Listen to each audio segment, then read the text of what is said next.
Okay, we do a quick mapping video for those of you that wish to play Mame games with your Xbox controller as opposed to the control deck. Maybe for racing games, I'm guessing.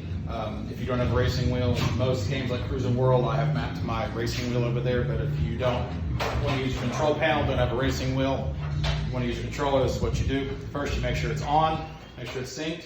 Once it's on, then you can start the game. If you start the game without the controller on, it's not going to recognize it when you do your inputs. So once you have your controller on, then you start your ROM. What you're going to do is you're going to press player one start, and right on the joystick, it pulls up your menu. You're going to be inputting this machine. Remember, don't ever touch general. You're going to be using the machine because it's letting it understand that this is a standalone arcade. Even though there's multiple ROMs on here, you're just doing this particular arcade machine. So once you get into input this machine, press start. Again, everything's grayed out because it's mapped to my wheel. So we're going to switch over and we'll map this real quick. It's not hard to map. Once you do it, you get used to it.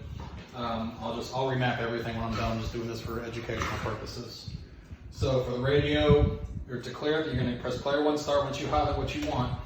I want to make my radio left trigger, I guess, or left bumper.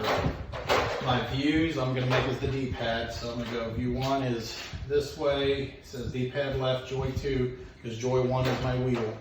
View 2 is going to be up. View 3 I'm going to make as my right.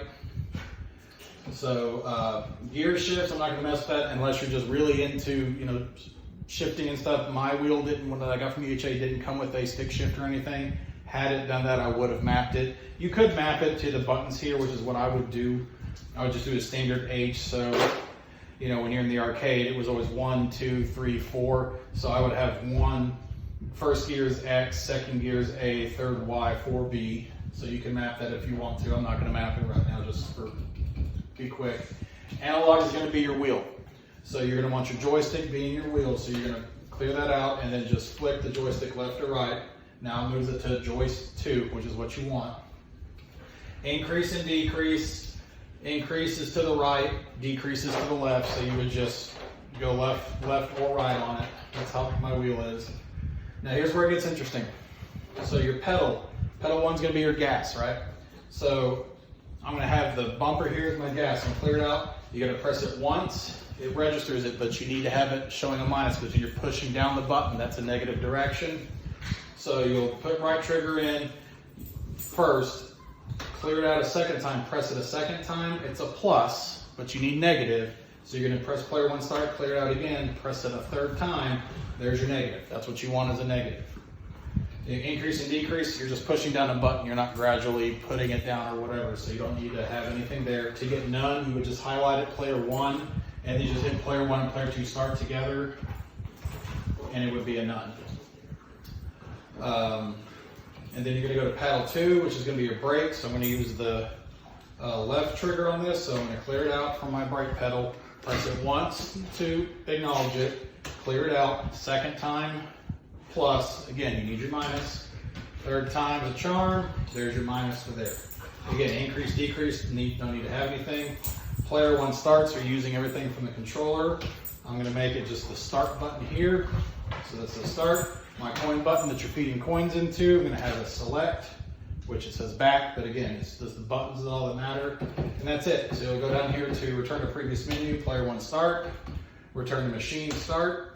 And now let's see if I did this right. So I'm going to be coining up and then pressing the start. So now it's going to be moving the stick around, but you got to be easy with it. So gradual put here, and then the gas pedal is here. So let's go to Moscow, press the gas pedal.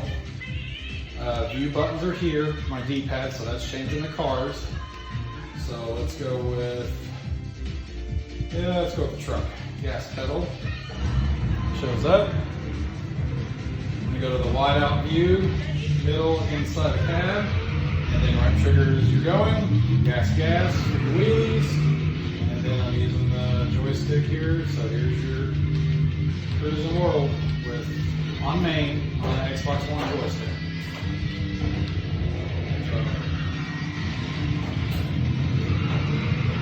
There you go.